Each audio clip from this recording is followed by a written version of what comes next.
سامنے لا کے رکھنے لگے. اسی ہندوستان کی سرزمین پر کسی نے اپنی کتاب لکھی, اس کا نام حجت ایمان تھا. اس کتاب کے صفحہ نمبر 8 پر لکھا کہ معاذ اللہ جیسا علم مصطفیٰ کو ہے, ایسا علم تو جانور کو بھی ہے, ایسا علم تو پاگل کو بھی ہے, ایسا علم تو معاذ اللہ ہر جانور کو ہے. زید عمر مگر غالب ہر کسی کو ایسا علم ہے. ایک اور کتاب لکھی گئی جس کتاب کا نام وقت ایمان رکھا گیا. اس کتاب کو لکھنے والا اس کتاب کے اندر عقیدہ دینے لگا نبی کہو کہ چوتھی کرو کہو معاذ اللہ. اس کتاب کے اندر عقیدہ دینے لگا نبی میرے بھائی کی طرح ہے, نبی کی تعظیم ایسی ہی کرو جیسے تم اپنے میرے بھائی کی تعظیم کرتے ہو معاذ اللہ. اس کتاب کے اندر عقیدہ دیا جانے لگا نبی پاک صلی اللہ علیہ وسلم اپنی بیٹی سیدہ فاطمہ کو جہنم سے نہیں بچا سکتے معاذ اللہ. اس کتاب کے اندر عقیدہ دیا کہ علی جس کا نام ہے اس کو کسی بات نہیں کہو معاذ اللہ. اس کتاب کے اندر عقیدہ دیا کہ معاذ اللہ نبی مر کر مٹی میں بھی گیا کہو معاذ اللہ. اس کتاب کے اندر عقیدہ دیا گیا کہ ہمارے ہاتھ کا بندہ ایسا ہم کو فائدہ پہنچا سکتا ہے لیکن رسول اتنا بھی نہیں کر سکتے کہو معاذ اللہ. ایک اور کتاب لکھی گئی جس کتاب کا نام صراط مستقیم رکھا گیا.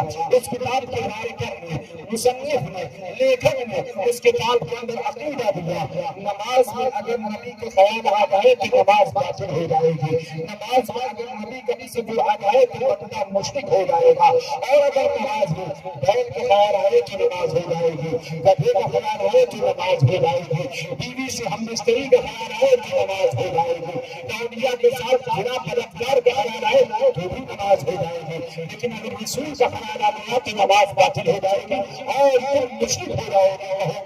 ایک اور کتاب لکھی گئی اس کتاب کا نام براہین قاطعہ رکھا گیا. اس کتاب کا رائٹر مصنف لیکھک نے اپنی کتاب براہین قاطعہ کے صفحہ نمبر 122 پر یہ عقیدہ دیا کہ رسول کا علم کم ہے اور شیطان کا علم زیادہ ہے کہو معاذ اللہ. اس کتاب کے اندر یہ عقیدہ دیا گیا نبی کو پیٹھ پیچھے کی خبر نہیں کہو معاذ اللہ. اس کتاب کے اندر یہ بتایا گیا کہ جتنا علم شیطان کا ہے مرتبہ کا اتنا علم بھی نہیں کہو معاذ اللہ. ایک اور کتاب لکھی گئی جس کتاب کا نام تحقیق الناس رکھا گیا.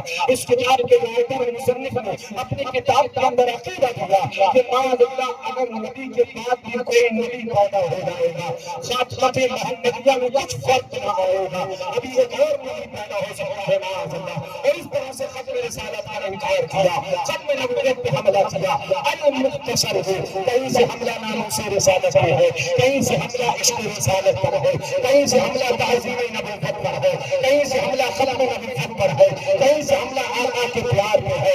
جہاں سمت سے مسلمانوں کے عشق پہ حملہ کیا جا رہا تھا کوششیں ہو رہی تھی دلوں سے ایمان نکال لیا جائے, محبت رسول سے دلوں کو خالی کر دیا جائے, عشق رسالت سے مسلمانوں کو بالکل بے آروم کر دیا جائے, عشق رسول چھین لیا جائے, محبت رسول چھین لیا جائے. ہر طرف سے عشق رسالت پر حملہ ہو رہا تھا. تقویت ایمان عشق رسول پہ حملہ کر رہے تھے, براہین قاطعہ عشق رسول پہ حملہ کر رہے تھے, حفظ ایمان عشق رسول پہ حملہ کر رہے تھے, تقویت ایمان عشق رسول پہ حملہ کر رہے تھے, تحذیر الناس عشق رسول پہ حملہ کر رہے تھے. یہ کتابیں کس کی تھی؟ یہ لکھنے والا کوئی یہودی تھا یا نصرانی تھا؟ یہ لکھنے والا کوئی مجوسی تھا یا کوئی اللہ تھا دوسری قوم کا تھا؟ تب آپ کو معلوم ہوگا. معلوم کرو ذرا لکھنے والا کون ہے, لیکھک کا نام کیا ہے, رائٹر کا نام کیا ہے, اس کا مصنف کون ہے, تو آپ کو معلوم ہوگا. حفظ ایمان کا مصنف اشرف علی تھانوی تھا. یہ کون اشرف علی تھانوی ہے؟ تو آپ کو پتہ چلے گا یہ دیوبندیوں کا مولانا ہے. تقویت ایمان کا مصنف کون ہے؟ تو آپ کو معلوم ہوگا. تقویت ایمان کا رائٹر مولوی اسماعیل بخاری ہے.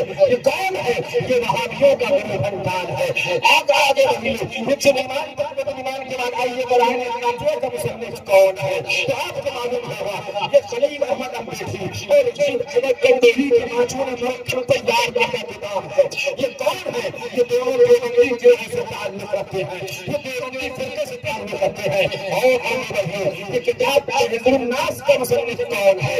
تو آپ کو جواب ملے گا اس کا مصنف قاسم نانوتوی ہے. یہ قاسم نانوتوی کون ہے؟ کون سا مولوی ہے؟ جواب ملے گا یہ دیوبندی گروہ کا مولوی ہے. سمجھانا آپ کو چاہتا ہوں وہابی جماعت ہے, دیوبندی جماعت ہے, جماعت اسلامی ہے, تبلیغی جماعت ہے, ان سب کی کتابیں جب اٹھا کر دیکھیں گے تو کہیں سلیمان کتاب نظر آئے گی، کہیں براہیم القادریہ کتاب نظر آئے گی، کہیں تہذیب الناس کتاب نظر آئے گی، کہیں تقریب الامام کتاب نظر آئے گی، کہیں جہد الوکیل کتاب نظر آئے گی، کہیں سراج المستقیم کتاب نظر آئے گی، کہیں صالح احمد کتاب نظر آئے گی۔ اللہ اکبر، یہ کتابیں عقیدہ کیا دے رہی ہے؟ کہیں عشق رسول پر حملہ ہے، کہیں ناموس رسالت پر حملہ ہے، کہیں آقا کے پیار پر حملہ ہے، کہیں مصطفیٰ کی عظمت پر حملہ ہے، کہیں مصطفیٰ کے سبحان اللہ ختم نبوت پہ اللہ ہوتے ہوئے ہم مانتے ہیں اس ختم نبوت پہ انا وقارے کا حملہ ہونا آ سکتا، جہاں سمت سے حملہ کیا جا رہا تھا، حملہ کرنے والا کون تھا؟ کہ اپنے آپ کو مجوسی کہتا تھا، کہ اپنے آپ کو یہودی کہتا تھا، کہ اپنے آپ کو پنجابی کہتا تھا، کہ اپنے آپ کو مشرک ہندو کہتا تھا۔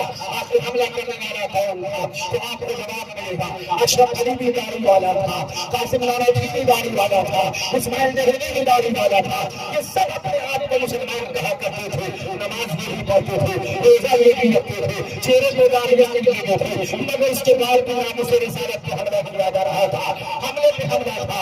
1300 ہجری کا مطالعہ کرو، اب مسلمان طرف رہا تھا، کون ناموس رسالت کا تحفظ کرے گا، کون عشق رسالت کو بچائے گا، کون ناموس رسالت کا تحفظ کرنے کے لیے اپنے جان اور مال کو داؤ پہ لگا کر، اپنے بچوں کو داؤ پہ لگا کر کون کے ایمان کا تحفظ کرے گا؟ سنی ایک طرف رہے ہیں، اہل سنت بھی لگ رہے ہیں، ایسے میں آواز آئے تھے، گھبرائے رہی۔ اب ملک ہندوستان کے صوبہ اتر پردیش کے شہر بریلی میں ایک شخصیت نمودار ہوگی جس کا نام احمد رضا خان ہوگا، زمانہ اس کو اعلیٰ حضرت کے نام سے یاد کرے گا۔ اب اعلیٰ حضرت قاضی نگر علی آنے والے ہیں، وہ آئیں گے کا بھی جواب دیا جائے گا، وہ آئیں گے قرآن قاضیہ کا بھی جواب دیا جائے گا، وہ آئیں گے تہذیب الناس کا بھی جواب دیا جائے گا، وہ آئیں گے سلیمان کا بھی جواب دیا جائے گا، وہ آئیں گے صراط مستقیم کا بھی جواب دیا جائے گا، وہ آئیں گے رسالہ کا بھی جواب دیا جائے گا۔ اب شہر بریلی میں امام احمد رضا خان میں جمع ہوا ہے، اعلیٰ حضرت قاضی بریلی کا نام ہے، قوم کی نظر اعلیٰ حضرت کی طرف ہے۔ امام احمد رضا تمہارا عقیدہ کیا ہے؟ کہ نبیوں کا نام نہیں ہے، وہابیوں کا نام نہیں ہے، کہ نبی مالک مختار نہیں ہے، رضا نے عقیدہ دیا، وہ دیوبندیوں کا عقیدہ ہے کہ نبی مالک مختار نہیں۔ ہمارا عقیدہ یہ ہے، میں تو مالک ہی رہوں گا کہ مالک حبیب، یعنی مہمان نہیں میں نہیں میرا تیرا۔ ہم نے کہا امام احمد رضا خان، وہابیوں کا عقیدہ یہ ہے کہ نبی کو اختیار ہے، آقا کو اختیار نہیں ہے، آپ کو کہنا چاہے اعلیٰ حضرت اعلان کروانے نہیں۔ ہم سے پوچھو گے تو ہم یہی کہیں گے، اعلان نہیں کریں گے تو خدا خدا کے یہی ہے گھر، کہیں اور کوئی نظر کرے کہ وہاں سے یہی بات ہو کہ وہاں نہیں کہ وہاں نہیں۔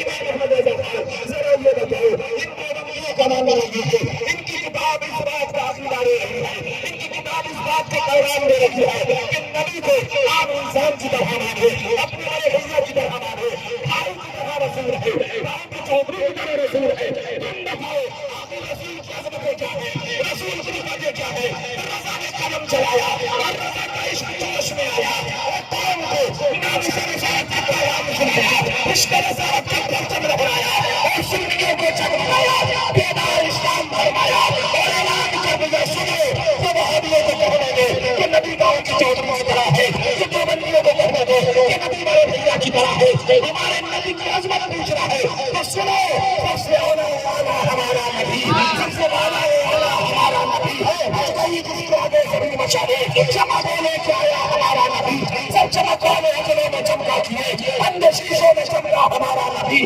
جیسے سب کا خدا ایک ہے ویسے ہی ان کا تمہارا ہمارا نبی، کون دیتا ہے دینے کو نہ چاہیے، دینے والا ہے سچا۔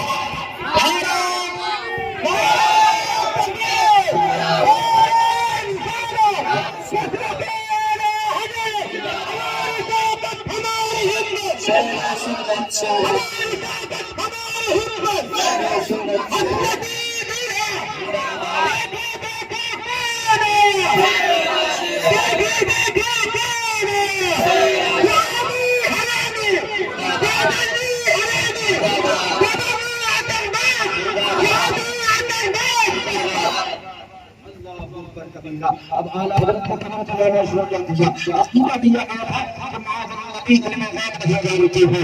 اعلیٰ حضرت نے اعلان کیا، سنو نبیوں کا اپنا عقیدہ ہوگا، نبی میں غیر نہیں مانتے. ہمارا عقیدہ یہ ہے اور کیا تم سے نہیں ہے بھلا جب نہ خدا ہی چھپا تم سے کرے عقیدہ دیا گیا تھا. نبی کو علم نہیں، نبی علم نہیں رکھتے. ہمارے نظر پیغام یہ سنو، علم مصطفیٰ کی بات کرو گے، نبی کے علم کی بات کرو گے تو علم یہ ہے کہ آج روح دبے بچے اس حالت کے بڑے بڑے کوئی جانے نہیں زبا رہی نہیں بلکہ جسم میں جا رہی. اگر تم کہتے ہیں کہ اپنی بیٹی فاطمہ کے بہانے سے نہیں بچا سکتے، وہ مالک مختار نہیں ہے، تو ہم سے سنو ہمارا عقیدہ یہ ہے اللہ کی اللہ کا نشان ہے یہ انسان ہی انسان انسان ہے یہ. قرآن کے ایمان میں کہتا ہے ایمان میں کہتا ہے میری جان ہے یہ. تم اپنے پاس عقیدہ رکھو اپنا. ہم اس نبی کا کلمہ نہیں پڑھتے کہ بے اختیار ہے، ہم اس نبی کا کلمہ نہیں پڑھتے کہ محتاج ہے، ہم اس نبی کا کلمہ نہیں پڑھتے کہ گائے کے چوہدری کی طرح ہے، ہم اس نبی کا کلمہ نہیں پڑھتے کہ اپنی بیٹی کو جہنم سے نہ بچائے، ہم اس نبی کا کلمہ نہیں پڑھتے کہ نبی ہم کو فائدہ نہ پہنچا سکے، ہم اس نبی کا کلمہ نہیں پڑھتے. سنو کان کھول کر ہمارے نبی کی شان کیا ہے، ہمارے نبی کا نقصان کیا ہے، ہمارے نبی کا عظمت کیا ہے. سنو ہم اس نبی کا کلمہ پڑھتے ہیں جو اشارے سے سورج نکال دیا کرتا ہے. ہم اس نبی کا کلمہ پڑھتے ہیں جو ان کے اشارے سے چاند کو لے ٹکڑے کرتا ہے. ہم اس نبی کا کلمہ پڑھتے ہیں جس کا معاملے میں بھاری ہوا میٹھا کر دیتا ہے. ہم اس نبی کا کلمہ پڑھتے ہیں جس کا معاملہ آگ کی روشنی کو واپس لے کے آیا کرتا ہے. ہم اس نبی کا کلمہ پڑھتے ہیں جو کل کرے سے کلمہ پڑھاتا ہے. ہم اس نبی کا کلمہ پڑھتے ہیں جو آج سے پانی کے چشمے بہاتا ہے. ہم اس نبی کا کلمہ پڑھتے ہیں جو اپنی آواز پر ہرن کے جنگل سے واپس بلا کر اٹھاتا ہے. ہم اس نبی کا کلمہ پڑھتے ہیں ہیر سے سجدہ کرواتا ہے. ہم اس نبی کا کلمہ پڑھتے ہیں جو ہمیں یہاں بھی بچاتا ہے، قیامت میں بھی بچاتا ہے. نعرہ تکبیر، دیکھو دیکھو کوئی نہیں ہے، دیکھو دیکھو کوئی نہیں ہے. مطلب اعلیٰ حضرت، اعلیٰ حضرت، اعلیٰ حضرت، نعرہ تکبیر، نعرہ رسالت. ہمارا نبی بے اختیار نہیں ہے، ہمارا نبی محتاج نہیں ہے، ہمارا نبی گاؤں کے چودھری کی طرح نبی نہیں ہے، ہمارا نبی بڑے بھیا کی طرح نہیں ہے. کیونکہ ہم جانتے ہیں بڑے بھیا کی توہین کرنا کفر نہیں، اور نبی تو نبی، نبی سے منسوب کسی شے کی توہین کرنا کفر ہے. ہمارا نبی وہ نہیں جو اپنی بیٹی کو جہنم سے نہ بچا سکے، ہمارا نبی تو وہ ہے جو اپنی امت کو جہنم سے بچائے، آگ سے آزاد فرمائے گا. اعلیٰ حضرت فرماتے ہیں آج بھی رحمت عالم میں تھے، کمر پاک پہ دامن باندھے گرنے والوں کو چہے بے وقت سے صاف الگ کھینچ لیا کرتے ہیں. ہم ان کی وجہ سے نہ نہیں کرتے، تم محتاج ہے، بے اختیار ہے، اپنے موقع کی ہے شان عظیم. انسان کیا جانور بھی کرے جن کی تعظیم، ارے سنگ کرتے ہیں عجب سے تسلیم، پیر سجدے میں گرا کرتے ہیں.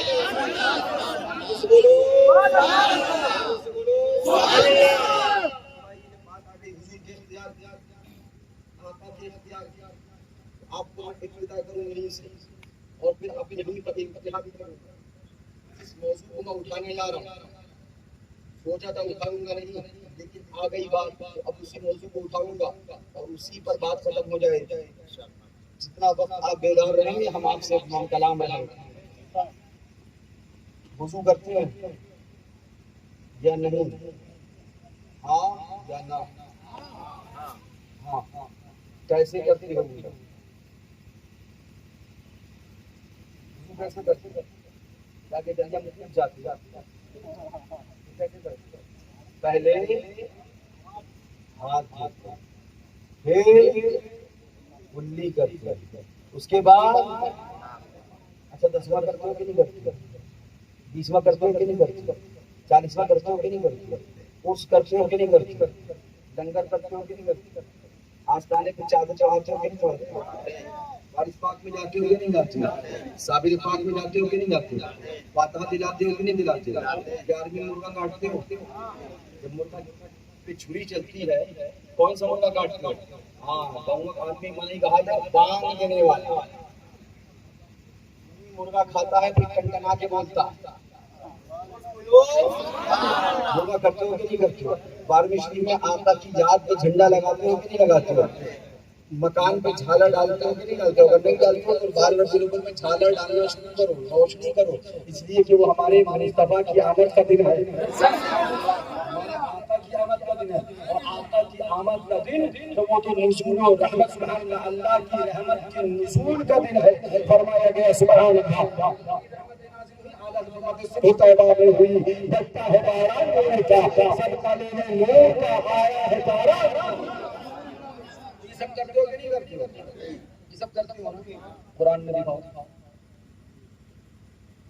قرآن میں دکھاؤ، زیادہ چاہتے ہو قرآن میں دکھاؤ، 10واں کرتے ہو قرآن میں دکھاؤ، 20واں کرتے ہو قرآن میں دکھاؤ، 11ویں کے اندر مرغا کاٹتے ہو قرآن میں دکھاؤ، 12ویں میں جھنڈا لگاتے ہو قرآن میں دکھاؤ۔ یہی سوال تم سے دیوبندی کرتا ہے، یہی سوال تم سے وہابی بولی ہوتا ہے کہ نہیں ہوتا؟ یہ سوال قرآن میں دکھاؤ، قرآن میں کیوں ہمیں جگہ تمہارے باپ کے نوکر ہیں، ہمیں دکھاتے ہیں قرآن میں، تم بتاؤ کیا صحیح ہے؟ بولے یہ نہیں کرنا چاہیے، ہم نے کہا کیا؟ بولے 11ویں نہیں کرنا چاہیے، ہم نے کہا دکھاؤ قرآن میں کیا لکھا ہے 11ویں نہیں کرنا چاہیے۔ سمجھنا بات کو سمجھنا، ہم ہی دکھاتے رہے کہاں لکھا ہے، اگر نہیں کرنا چاہیے تو تم بھی دکھاؤ، کیونکہ حکم دونوں ہے، امر بالمعروف اور نہی عن المنکر، جہاں حکم فرضیت کا ہے اس کو بھی قرآن سے ثابت کیا جائے گا، تو اگر کوئی حرام ہے تو اس کو بھی قرآن سے ثابت کرنا پڑے گا۔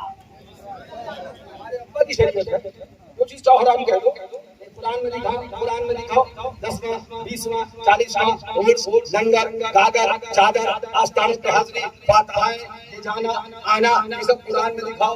ہم نے کہا چلو ٹھیک ہے، اس پہ ہم بعد میں بات کریں گے، یہ بتاؤ ہونا کیا چاہیے؟ بولی یہ سب نہیں ہونا چاہیے، ہم نے کہا یہ سب کیا؟ بولے شرک کو بھی زیادہ ناجائز و حرام ہے۔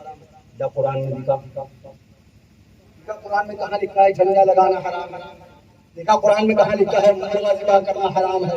دیکھا قرآن میں کہاں لکھا ہے 11ویں کرنا حرام ہے؟ بات سمجھ آ رہی نا؟ یہ ان کے ٹرانسلیشن، اسے آپ اپنی زبان میں کہتے ہیں الزامی جواب، ہم علماء کی زبان میں الزامی جواب، یعنی تم جو کچھ کہو گے ہم وہ سب مان لیں۔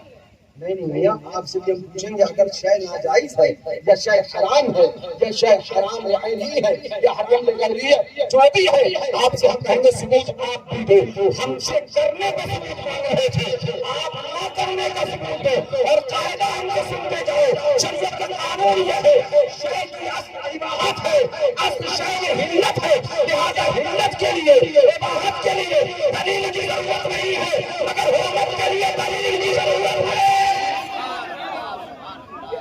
مسئلہ سمجھ پائیں گے، آپ کے لیے سمجھ میں نہیں آئے گا، حلت کے لیے دلیل کی ضرورت نہیں ہے۔ ہاں فرمایا گیا اشیاء میں اصل اباحت ہے، لیکن اس کی حرمت کا جو قائل ہوگا اس کو دلیل دینا پڑے گا۔ میں آپ کو ادھر کے نہیں جاؤں گا، لیکن آئیے ذرا آپ سے کیا سوال ہوا؟ لاؤ قرآن میں دکھاؤ 11ویں کری قرآن میں دکھاؤ، 12ویں کری قرآن میں دکھاؤ، 10واں کیا قرآن میں دکھاؤ، 20واں کیا قرآن میں دکھاؤ، 40واں کیا قرآن میں دکھاؤ، 40 سال ہو قرآن میں دکھاؤ، 7 پڑھو قرآن میں دکھاؤ، چادر پڑھو قرآن میں دکھاؤ۔ اب بس یہی رک جاؤ، ہم نے آپ سے کیا پوچھا تھا؟ وضو کرتے ہو کہ نہیں؟ آپ نے کیا جواب دیا؟ ہاں۔ ہم نے پوچھا وضو کا طریقہ کیا ہے؟ پھر سے بتاؤ بتاؤ، پہلے اس کے بعد قرآن میں دکھاؤ،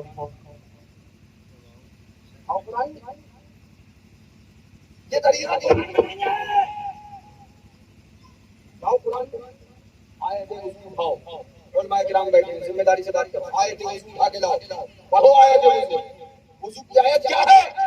قرآن فرماتا ہے اعوذ باللہ من الشیطان الرجیم یا ایھا الذین آمنوا اذا قمتم الی الصلاۃ فاغسلوا وجوہکم وایدیکم الی المرافق وامسحوا برؤوسکم وارجلکم الی الکعبین۔ اے ایمان والو، جب تم نماز پڑھنے کے لیے کھڑے ہو تو دھو اپنے چہرے۔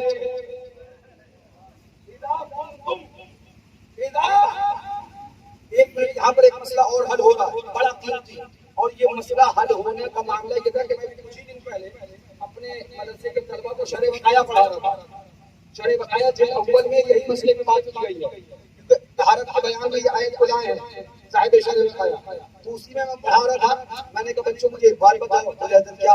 میں نے کہا تم کہا گیا ہے کہ ارد تم کہا گیا. بولے تم کہا گیا. میں نے کہا تم کا ترجمہ کیا ہوگا؟ بولے حضرت ترجمہ تو اس کا یہی ہوگا لوگلی کہ جب تم نماز پڑھنے کے لیے کھڑے ہو تو ہم نے کہا کیا مطلب نیت باندھ کے کھڑے ہو جائیں تب جا کے وہ ہوئے. سمجھ میں آ رہی بات نہیں آ رہی؟ میں ایک بڑی قیمتی چیز سمجھانا چاہتا ہوں یہاں پہ.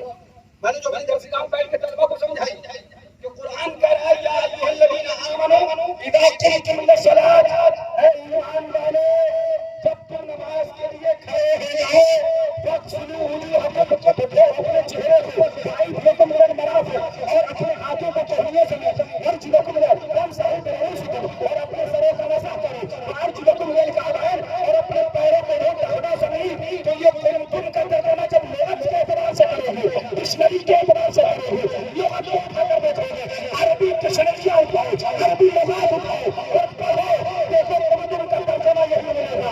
جب تم کھڑے ہو جاؤ تو اب کرو کیا؟ پہلے نماز کے لیے کھڑے ہو تب اٹھو. قرآن میں کیا لکھا ہے؟ تم بہت سننا. قرآن میں کیا لکھا ہے؟ تم. اس کا ترجمہ کیا ہوتا ہے؟ جب تم کھڑے ہو. جب برابر سے مفسر صاحب کہیں گے حضرت سنو یہاں تم تو بولا گیا ہے لیکن مراد ارد تم لیا گیا ہے. ترجمہ اس کا تم کا نہیں کیا جائے گا. تو دیکھ فرماتے کیا ترجمہ کیا جائے گا؟ میں بحث بیکار نہیں کر رہا ہوں. ایمان تازہ ہو جائے گا جو چیز سمجھانے جا رہا ہوں. ایمان تازہ ہو جائے گا میں جو چیز سمجھانے جا رہا ہوں. آپ سمجھ پاؤ درسگاہ بنانے کی کوشش کر رہا ہوں. مفسر صاحب بولے جس نے آیت کی تفسیر کری، مفسرین کرام فرمانے لگے یہاں پر آیت میں تم سے مراد ارد تم ہے، یعنی کہ تم جب نماز پڑھنے کا ارادہ کرو تو اپنے چہرے کو دھو، تو اپنے پہلے سے ہاتھوں کو دھو، تو اپنے سروں کا مسح کرو. میں نے کہا بس میرا مسئلہ حل ہو گیا. تم بولا گیا لیکن مراد تم نہیں دیا گیا. تم بولا گیا لیکن مراد مراد آیت تم لیا گیا. پتا چلا قرآن کی ایسی آیت بھی ہے جس میں بولا کچھ گیا ہے لیکن مراد کچھ اور لیا گیا ہے. اس لیے ہم کہتے ہیں قرآن میں بولا گیا قل انما انا بشر مثلکم، یہ محبوب فرما دے میں تمہاری طرح بشر ہوں. یہ بولا گیا لیکن مراد کچھ اور لیا گیا. اللہ اکبر.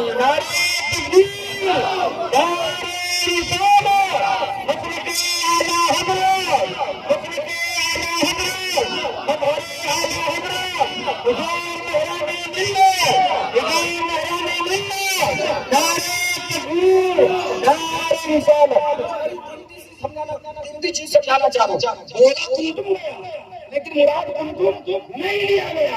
لہذا بولا مثلکم گیا لیکن مراد مثلکم نہیں لیا گیا ہے، کچھ اور مراد لیا گیا ہے. پتا چلا قرآن میں جو لکھا ہے لازم نہیں کہ وہی مراد ہو.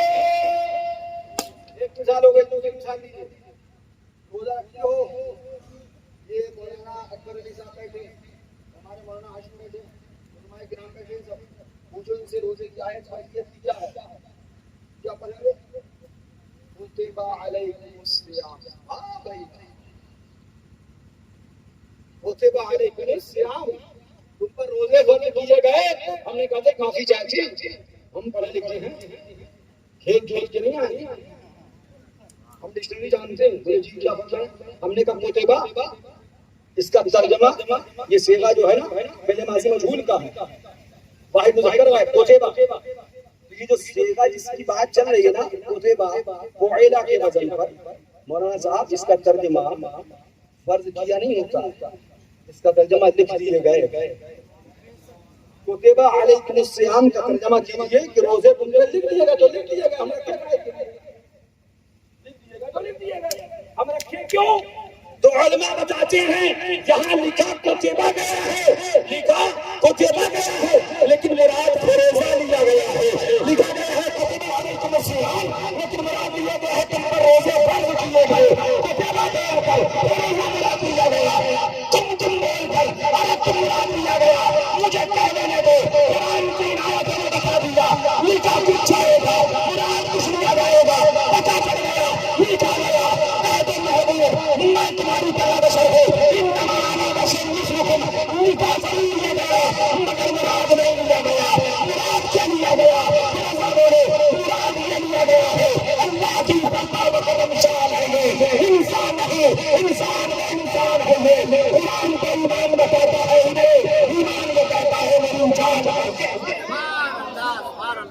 گفتگو بڑی بات کر رہا ہوں اور دلیل آیت میرے پاس ہوئی ہے جس کو فرمایا گیا ید اللہ فوق ایدیہم، مان اللہ کا ہاتھ چھوڑ اسلام کا ساتھ، اللہ کا ہاتھ مانے گا اسلام سے لگا جائے گا، یہ ہمارے ہاتھ ہوتا ہے جائے کسی ڈکشنری کا اٹھا کے دیکھ لو، میں اس پہ نہیں جاتا ہوں۔ جس دن کبھی اس آیت کے تعلق سے ہماری اور آپ کی اس آیت کی روشنی میں گفتگو ہوگی تب اس پہ آگے کلام کریں گے۔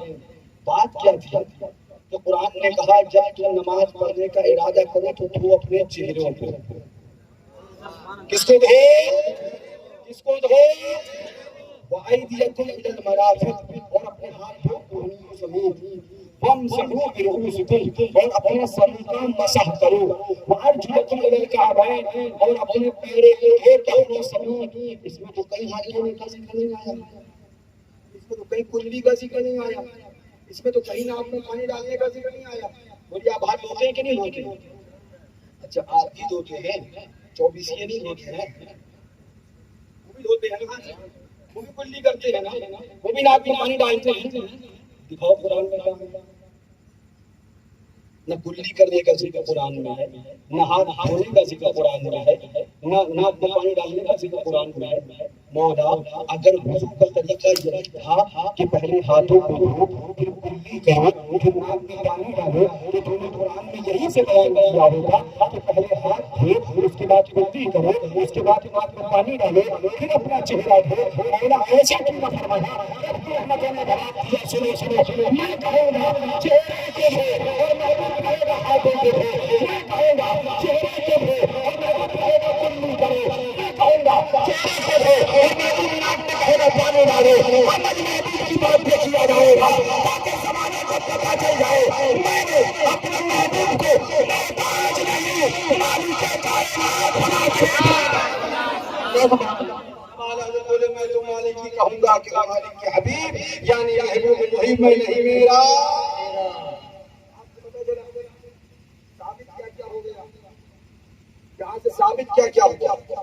جتنی چیزیں ہم آپ کو بتا رہے تھے گنا رہے تھے، چادر گاگر عرس ڈنگر دسواں بیسواں، جو چیزیں کہا ہم سے یہ جاتا تھا قرآن میں دکھاؤ، قرآن میں نہیں تو کیوں کرتے ہو؟ وہ سب ثابت ہو گئی۔ نہ ہاتھ دھونے کا ذکر قرآن میں ہے، نہ کلی کرنے کا ذکر قرآن میں ہے، نہ بظاہر اللہ ناک میں پانی ڈالنے کا ذکر قرآن میں ہے، لیکن ہم ہاتھ بھی دھوتے ہیں، کلی بھی کرتے ہیں، ناک میں پانی بھی ڈالتے ہیں۔ اس کا مطلب صاف یہ ہے اگر ہمیں کسی کا بظاہر ذکر قرآن میں نہ ملے اس کا مطلب یہ نہیں ہے کہ وہ حرام ہو جائے گی، وہ ناجائز ہو جائے گی، وہ شرع غلط ہو جائے گی۔ اب اس کا ذکر کہاں پہ ہے؟ کہ آئے حبیب خدا کے پاس، یہ آقا کی سنت ہے، ہاتھ دھو یہ سنت ہے، کلی کرو یہ سنت ہے، ہاتھ میں پانی ڈالو یہ سنت ہے۔ اب اس کا ذکر قرآن میں ہے اور قرآن میں رہو تو چیز ناجائز و حرام ہے۔ پوچھو ان بندوں سے تم ہاتھ کیوں دھوتے ہو؟ کیا قرآن سے دکھا سکو گے؟ کلی کیوں کرتے ہو؟ کیا قرآن سے دکھا سکو گے؟ ناک میں پانی کیوں ڈالتے ہو؟ کیا قرآن سے دکھا سکو گے؟ لہٰذا کل سنا فجر کی نماز سے ہی اپنا وضو اس طریقے سے کرنا جو طریقہ قرآن نے بتایا، اور قرآن کا طریقہ دائرے چہرے سے ہے، چہرے پہ دھو پھر کونیے زمین ہاتھ دھو پھر مسا کرے پھر پیر دھو۔ سنی اپنے ہاتھ دھونے سے شروع کرے گا اور تم چہرے سے شروع کرنا، پھر ہمیں آگے بتانا نہیں پڑے گا، خود سمجھ میں آ جائے گا۔ جو سنت سے شروع کرے گا وہ سنی ہوگا، اور جو صرف چہرے سے شروع کرے گا وہ پکا دیوبندی ہوگا۔ ارے تکبیر، للکار ہے، للکار ہے، للکار ہے، للکار ہے۔ بہت ساری چیزیں ایسی ہیں میں آپ کو اس پہ دکھا سکتا ہوں جس کا بظاہر آپ کے قرآن پاک میں ذکر نہیں ملے گا، بظاہر